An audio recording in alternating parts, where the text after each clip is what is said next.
미국, 일본, 러시아, 중국, 세계 4대 강대국들에 둘러싸여 있으면서도 절대 기죽지 않고 오히려 코웃음 치는 유일한 나라. 제품 매뉴얼을 전혀 보지 않으면서도 최신 전자제품을 귀신같이 빠르고 정확하게 활용하는 정말 특이한 나라. 평소에는 모래알같이 흩어지다가도 위기가 닥치면 단결력이 10만 배 상승하는 경이로운 회복 탄력성을 가진 나라. 모두 바로 한국을 표현하는 말들인데요. 한국을 세계에서 가장 독특하고 이상한 나라라고 표현하는 베테랑 외신 기자가 있습니다. 지금부터 그가 30년간 바라본 한국에 대해 기고한 내용을 들어보겠습니다. 시작하기 전에 구독과 좋아요는 이미 누르셨죠? 감사합니다. 그럼 그의 이야기 속으로 들어가 보겠습니다. 안녕하세요. 저는 마이클 브린입니다. 30년간 워싱턴 타임즈, 영국 가디언, 더 타임스의 서울 특파원으로 일하며 한국을 관찰해왔죠.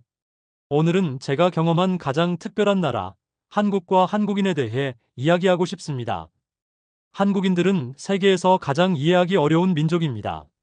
하지만 동시에 가장 매력적인 민족이기도 하죠. 제가 처음 한국에 왔을 때만 해도 이렇게 오랫동안 한국에 머물게 될 줄은 몰랐습니다. 그저 평범한 특파원의 임무로 시작했던 것이 어느새 제 인생의 가장 큰 부분이 되어버렸죠. 한국인들에게는 분명 단점이 있습니다. 너무 성급하고 사회 곳곳에 부패가 있으며 당파성이 심한 것도 사실입니다. 하지만 이상하게도 이런 단점들이 한국을 더욱 강하게 만드는 것 같았습니다. 제가 본 한국인들은 마치 영화 속 주인공 같았습니다. 세상에서 가장 바쁘게 일하면서도 가장 열심히 놀고 한순간에 격렬하게 분노하다가도 금세 서로를 이해하고 화해하는 이런 극단적인 모습들이 한데 어우러져 독특한 매력을 만들어내는 거죠. 다른 특파원들과 대화를 나눌 때면 자주 듣는 말이 있습니다. 한국은 도무지 예측이 안 된다는 것이죠. 하지만 저는 그것이 바로 한국의 가장 큰 강점이라고 생각합니다. 변화를 두려워하지 않는 용기, 새로운 것을 받아들이는 개방성, 더 나은 것을 향한 끊임없는 열망.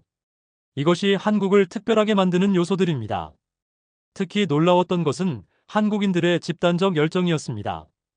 어떤 목표가 생기면 전 국민이 하나가 되어 움직이는 모습은 다른 어느 나라에서도 찾아보기 힘든 특징이었죠. IMF 외환위기 때의 금모으기 운동이나 월드컵 때의 거리 응원. 이런 모습들은 외신 기자였던 저도 이해하기 힘들 정도였습니다. 제가 지난 30년간 관찰한 한국의 모습은 세계 어느 나라와도 비교할 수 없는 특별한 것이었습니다. 때로는 모순적이고 때로는 이해하기 힘들었지만 그 모든 것이 한국만의 매력이 되는 신비한 나라였죠. 이제부터 제가 30년간 기록하고 관찰한 한국인의 특징들을 하나씩 살펴보려 합니다. 아마도 여러분은 미처 알지 못했던 자신들의 모습을 발견하게 될 것입니다. 한국인들이 얼마나 특별한 민족인지, 그들의 독특한 매력이 무엇인지 지금부터 제가 들려드리겠습니다. 첫 번째로 말씀드릴 것은 숫자로 보는 한국인의 특별함입니다. 제가 특파원 생활을 하면서 가장 놀랐던 것은 한국인들의 지적 능력과 그들의 생활 방식이었습니다. 먼저, 한국은 세계에서 유일하게 평균 IQ가 105를 넘는 나라입니다. 이것은 단순한 숫자가 아닙니다. 제가 한국의 교육 현장을 취재하면서 본 것은 단순한 암기식 교육이 아닌 문제 해결 능력을 키우는 놀라운 교육 시스템이었죠. 더 놀라운 것은 한국인들의 시간 활용 방식입니다. 전 세계적으로 노동시간이 2위인 동시에 여가 시간은 3위를 기록하고 있죠. 처음 이 통계를 접했을 때는 믿기 힘들었습니다. 어떻게 이런 것이 가능할까요? 유대인들이 게으르게 보일 정도로 한국인들은 거의 잠을 자지 않는 것처럼 보였습니다. 문맹률에 대해 이야기하지 않을 수 없습니다. 한국은 문맹률이 1% 미만인 유일한 나라입니다. 이것이 얼마나 대단한 것인지 아시나요? 프랑스의 경우 자국어를 읽지 못하는 국민이 25%가 넘습니다. 20년 전에는 40%에 달했죠. 한글이라는 문자 체계는 그 자체로 놀라운 과학입니다. 중국어가 400개, 일본어가 300개의 발음을 표현할 수 있는 데 비해 한글은 무려 10,000가지의 발음을 표현할 수 있습니다. 일본의 경우를 보면 더욱 극명한 차이가 드러납니다. 복잡한 한자와 히라가나, 카타카나를 혼용하다 보니 최근 20, 30대의 한자 문맹률이 심각한 수준에 이르렀습니다. 국방력 측면에서도 한국은 세계 5위권입니다. 만약 통일이 된다면 한국은 더욱 강력한 군사력을 갖추게 될 것입니다. 이것은 단순히 군사력의 문제가 아닙니다. 한국인들의 단결력과 추진력이 만들어낸 결과물이죠. 제가 특히 주목한 것은 한국의 교육열입니다. 세계 어느 나라에서도 찾아보기 힘든 수준입니다. 한국의 학부모들은 자녀 교육을 위해서라면 어떤 희생도 마다하지 않습니다. 이런 교육열이 때로는 과도해 보일 수 있지만 바로 이것이 한국의 높은 교육 수준과 문맹률 제로에 가까운 성과를 만들어낸 원동력입니다. 이는 한국인들의 완벽주의적 성향을 잘 보여주는 예시라고 할 수 있습니다. 가장 인상적인 것은 한국의 인터넷 인프라입니다. 세계에서 가장 빠른 초고속 인터넷망을 갖추고 있죠. 이것이 단순한 기술적 성과가 아님을 저는 잘 알고 있습니다. 새로운 것을 빠르게 받아들이고 더 나은 것을 추구하는 한국인들의 성향이 만들어낸 결과물입니다. 이러한 모든 수치들이 말해주는 것은 무엇일까요? 바로 한국인들의 끊임없는 도전 정신과 발전에 대한 갈망입니다. 때로는 모순적으로 보이는 이러한 특징들이 한데 어우러져 세계에서 유례없는 발전을 이룩한 것이죠. 이제 한국의 가장 인상적인 순간 중 하나인 IMF 외환위기 극복 과정에 대해 이야기하고자 합니다. 1997년 저는 한국의 IMF 구제금융 신청을 전 세계에 타전했습니다. 당시 대부분의 외신 기자들은 한국의 회복에 최소 20년에서 30년이 걸릴 것이라 예측했죠. 하지만 한국은 모든 예상을 뒤엎었습니다. 1997년 11월 21일 IMF 체제가 시작된 후 불과 3년 만인 2000년 12월 4일 한국은 모든 차입금을 상환했습니다. 이는 세계 경제사에서 유례를 찾아보기 힘든 빠른 회복이었죠. 그러나 더욱 놀라웠던 것은 그 과정에서 보여준 한국인들의 단결력이었습니다. 어느 날 갑자기 전국에서 금모으기 운동이 시작되었습니다. 시골 할머니부터 어린 학생들까지 국민 모두가 자발적으로 참여했죠. 제가 본 것은 단순한 기부 행사가 아니었습니다. 마치 전쟁터에서 한 나라가 보여줄 수 있는 최고 수준의 단결력이었습니다. 사람들은 수백 미터의 줄을 서서 기다렸습니다. 금반지, 금목걸이, 심지어 금리까지. 그들은 자신들의 소중한 재산을 국가를 위해 기꺼이 내놓았습니다. 이것은 단순한 금의 가치를 넘어선 것이었죠. 한 민족의 자존심이자 위기 극복의 의지였습니다. 특히 인상적이었던 것은 이 운동이 정부의 강제나 압박 없이 순수하게 시민들의 자발적인 참여로 이루어졌다는 점입니다. 어떤 나라도 이런 식의 국민적 합의와 행동을 이끌어내지 못했습니다. 이것이 바로 한국의 특별함이었죠. 외환위기 극복 과정에서 한국 기업들도 놀라운 변화를 보여주었습니다. 대기업들은 구조조정을 단행했고 중소기업들은 새로운 기회를 모색했습니다. 직원들은 임금 삭감을 받아들였고 경영진은 책임을 지고 사퇴했습니다. 이런 고통 분담의 과정이 있었기에 빠른 회복이 가능했던 것입니다. 해외 언론들은 한국의 이러한 모습을 이해하지 못했습니다. 어떻게 한 나라의 국민들이 이토록 단결된 모습을 보일 수 있는지, 그들의 애국심이 어디서 비롯된 것인지 많은 의문을 제기했죠. 하지만 저는 이것이 한국인들의 독특한 정신에서 비롯된 것이라고 생각합니다. 한국인들은 위기 속에서 더 강해지는 민족입니다. 외환위기라는 국가적 위기 상황에서 그들은 개인의 이익보다 국가의 이익을 우선시했습니다. 이것은 단순한 애국심이 아닌 공동체에 대한 깊은 책임감이었죠. 이러한 경험은 한국을 더욱 강하게 만들었습니다. IMF 위기 이후 한국 경제는 더욱 탄탄해졌고 기업들은 더욱 경쟁력을 갖추게 되었습니다. 위기는 기회가 되었고 그 기회는 새로운 도약의 발판이 되었습니다. 오늘날 한국이 세계 경제 강국으로 성장할 수 있었던 것은 바로 이런 위기 극복의 경험이 있었기 때문입니다. 한국인들은 이 과정에서 자신들의 잠재력을 확인했고 함께하면 어떤 어려움도 극복할 수 있다는 자신감을 얻었습니다. 이제 제가 한국에서 발견한 가장 흥미로운 특징 중 하나인 글로벌 테스트베드로서의 한국에 대해 이야기하고자 합니다. 세계의 모든 기업들이 한국 시장을 주목하는 이유는 무엇일까요?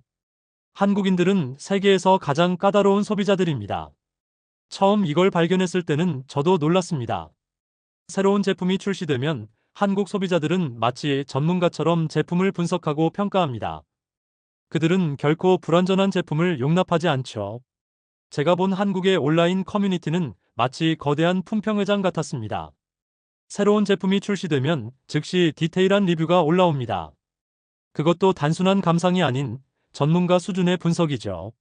심지어 제품의 개선점까지 제시하는 경우도 많았습니다. 특히 인상적인 것은 이러한 피드백의 속도입니다. 다른 나라에서는 몇 달이 걸릴 법한 소비자 반응이 한국에서는 단 며칠 만에 나타납니다. 기업들은 이런 빠른 피드백을 통해 제품을 개선할 수 있죠.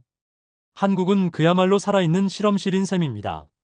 만약 어떤 제품이 한국 시장에서 성공을 거둔다면 그것은 전 세계 시장에서도 성공할 가능성이 매우 높습니다.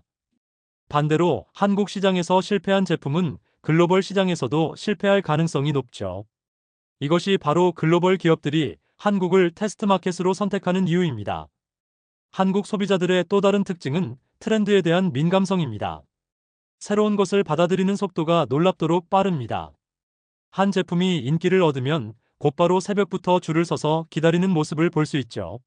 하지만 그만큼 실증도 빨리 내는 편입니다. 제가 특히 놀라웠던 것은 소비자들의 적극성입니다. 만약 제품에 문제가 있다면 그들은 단순히 불평하는 데 그치지 않습니다. 직접 해결책을 제시하고 때로는 직접 개선된 제품을 만들어내기도 하죠. 이런 모습은 세계 어디에서도 찾아보기 힘든 현상입니다. 한국의 젊은 층은 특히나 새로운 트렌드에 민감합니다. 그들은 마치 레드불을 마시고 사는 것처럼 항상 에너지가 넘치고 새로운 것을 추구합니다. 이런 특성이 한국을 세계의 트렌드를 선도하는 국가로 만들었죠. 기업들의 입장에서 한국은 완벽한 테스트 마켓입니다. 높은 인터넷 보급률, 빠른 피드백, 까다로운 소비자. 이 모든 것이 제품을 검증하고 개선하는 데 이상적인 환경을 제공합니다. 특히 IT 제품이나 새로운 서비스를 출시할 때 한국만큼 좋은 테스트 베드는 없습니다. 한국 시장의 이러한 특성은 결과적으로 한국 기업들의 경쟁력도 높였습니다. 까다로운 본토 시장에서 생존한 기업들은 자연스럽게 글로벌 경쟁력을 갖추게 된 것이죠. 삼성, 현대, LG와 같은 기업들이 세계 시장에서 성공할 수 있었던 것도 이러한 배경이 있었기 때문입니다. 이것이 바로 제가 본 한국의 모습입니다. 세계에서 가장 까다롭고 가장 빠르며 가장 혁신적인 시장.